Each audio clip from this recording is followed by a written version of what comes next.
국내 최대 규모의 애플리케이션 박람회가 서울 대치동 세택에서 열리고 있습니다. 그 애플리케이션 산업에 관심 있는 참가자들로 열기가 뜨겁습니다. 이근영 기자입니다.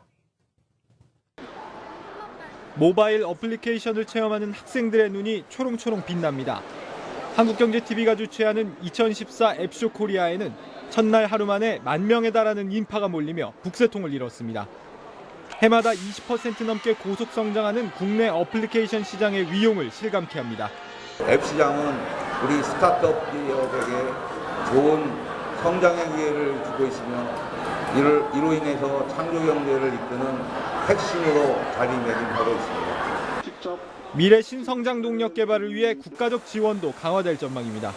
B2C 개념의 앱 개발보다는 전 세계의 그 기업용 앱을 개발하는 쪽으로 우리 젊은이들이 좀 더 관심을 가졌으면 좋겠다 이런 생각을 갖고 있어요. 그래서 내년 쇼에는 이 글로벌 B2B에 맞는 앱 개발을 할 수 있도록 저희가 좀 한번 뒷받침을 좀 해볼까 그런 생각을 갖고 있습니다. 어플리케이션 산업은 특히 얼어붙은 청년 취업 시장에 활력을 불어넣을 것으로 기대되고 있습니다. 고용 없는 성장 등으로 새로운 고용 창출이나 새로운 부가가치 창출에서 어느 정도 장벽에 막혀 있는 상황에서 미래의 먹거리, 새로운 고용 창출의 선봉에 모바일 애플리케이션 산업이 설 거라고 확신합니다. 국내 최대 규모 어플리케이션 박람회 앱쇼 코리아는 국내에서 가장 영향력 있는 앱 개발 업체 50곳이 참가한 가운데 오는 14일까지 진행됩니다. 한국경제TV 이근영입니다. 네, 2014 앱쇼 코리아가 성황리에 개막됐는데 오늘 그 현장에 직접 다녀온 사회취업TV 이근영 기자 자리에 나와 있습니다. 이 기자. 네. 그 이번 박람회가 국내 최대 규모라고 했는데 기존에도 이런 종류의 박람회가 있었나요? 지금 처음 들어보는 것 같은데 어떻습니까? 네, 기존에도 있기는 했습니다만 보통 애플리케이션과 관련된 행사는 이 스마트 기기나 IT 박람회의 부대 행사 수준으로 마련된 것이 전부였습니다. 이번 행사는 이렇게 모바일 애플리케이션만을 전문으로 하는 행사로는 국내에서 처음 하는 시도입니다.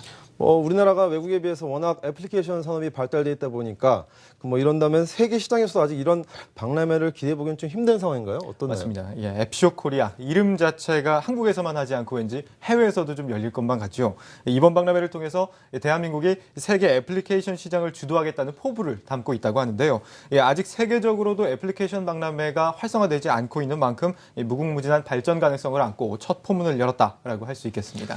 네, 오늘 개막 첫날이었던 만큼 대성황을 이뤘다 앞서 리포트에서도 보셨는데 그럼 이런 어플리케이션들이 어떤 어플리케이션들이 소개가 됐는지 좀 궁금한데요. 좀 자세하게 좀 설명해 주시죠. 네, 우리가 흔히 알고 있는 이 애플리케이션 사이트죠. 이 구글 플레이를 비롯해서 재미난 앱들이 많이 소개가 됐습니다. 신선미 기자가 정리해봤습니다. 무인항공기 드론이 앱쇼 코리아 행사장 위를 날아다닙니다. 지상에서 최대 50m까지 날아오르고 기본 장착된 카메라로 항공 촬영도 가능합니다. 드론의 활용도가 굉장히 많은데요. 특히 근래는 재난안전 그런 모니터링 시스템이라든지 아니면은 농약 살포용 헬기라든지 물류 쪽으로도 굉장히 많이 활용이 되고 있습니다. 특히 애플리케이션 설치를 통해 스마트폰을 기울이는 것만으로도 드론 조종이 가능합니다. 스마트폰, 웨어러블 기기와 연계해 운전 경로와 차량 상태 등을 알려주는 스마트 드라이빙 앱도 있습니다. 차량 정보를 기반으로 한 서비스고요. 그래서 차량에서 나오는 데이터를 바탕으로 해서 경제운전이랑 안전운전에 관련된 가이드를 실시간으로 해주는 서비스입니다. 블랙박스는 물론 운전을 마치면 주행시간, 주행거리, 평균 연비 등 운행 통계 정보도 실시간으로 알려줘 경제적인 운전 방법을 유도합니다. 최근 카카오톡 검열 논란으로 인해 사생활 보호 전용 메신저도 속속 나오고 있습니다. 송신하는 쪽에서는 암호화해서 송신을 하게 되고 받는 쪽 수신단에서는 그 암호화된 데이터를 복호하는 과정으로 일단 구성이 되어 있는 종단간 암호화 방법을 사용하고 있습니다. 해서 도청이나 해킹 모든 보호할 수 있는 그런 구조로 되어 있습니다. 화면 캡처가 불가능하고 메시지도 보내고 나면 50초 안에 사라지는 구조입니다. 녹음 방지는 물론 통화 내용도 서버나 단말기에 남지 않아 휴대폰 분실 시에도 모든 기록은 철저히 보호됩니다. 일반인들도 전문가 수준의 영상 편집이 가능한 동영상 편집 앱도 있습니다. 배경색과 기본적인 톤 보정은 물론 PC에서만 가능했던 복잡한 애니메이션 효과와 자막, 음악 삽입 등이 가능합니다. 한국경제TV 신선미입니다. 네, 이 애플리케이션 하면 이 다양한 분야에서 활용이 되겠지만 특히 이 금융 분야에서의 활용도가 상당하다라고 할 수 있겠는데요. 이번 박람회에서는 이 국내 5대 주요 시중은행들이 참석을 해서 눈길을 끌었습니다. 이 소식은 박시윤 기자가 전해드립니다. 고객이 있는 곳으로 직접 찾아오는 이동은행부터 안녕하세요. 안녕하세요. 고객의 말을 따라하는 말하는 적금까지 2014 앱쇼 코리아에서 금융사들이 선보인 애플리케이션은 고객의 편리에 초점을 맞추는 동시에 재미를 더했습니다. 국민은행은 말하는 적금과 기존 스마트 뱅킹 앱에 추가한 고객의 생애주기별 자산관리 자문 서비스를 소개했습니다.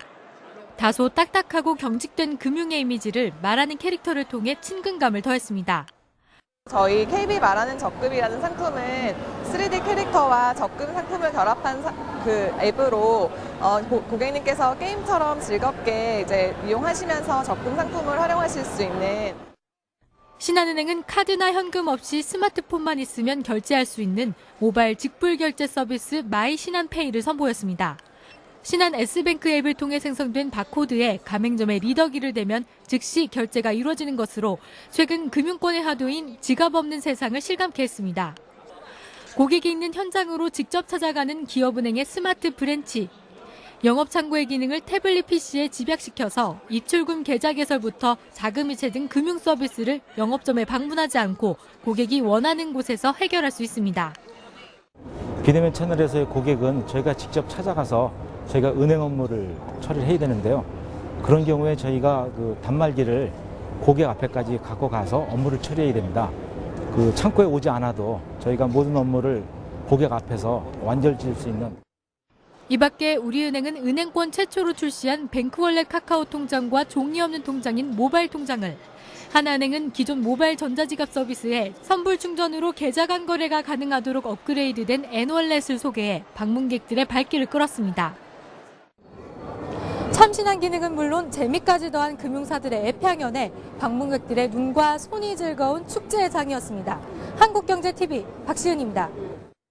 네, 오늘 성대하게 개막한 2014 앱쇼 코리아 오는 14일까지 사흘간 진행되는데 그 현장에 앞으로 오실 분들 위해서 앞으로 남은 일정은 어떻게 좀 구성되는지 말씀해 주시죠. 네, 내일과 모레 일정을 살펴보면은 이제 애플리케이션을 소개하는 전시장과 더불어서 이 앱과 창업 분야에 있어서 최고 전문가들이 강연이 진행이 됩니다. 둘째 날인 13일에는 이 스타트업 기업들의 창업 성공 노하우를 비롯해서 구글 마켓에서 상위 검색어에 오르는 방법과 같은 실질적인 전략들이 소개가 됩니다. 셋째 날에는 중국 시장 등 모바일 IT 산업의 최신 트렌드가 다뤄집니다. 행사는 올해가 끝이 아니고요.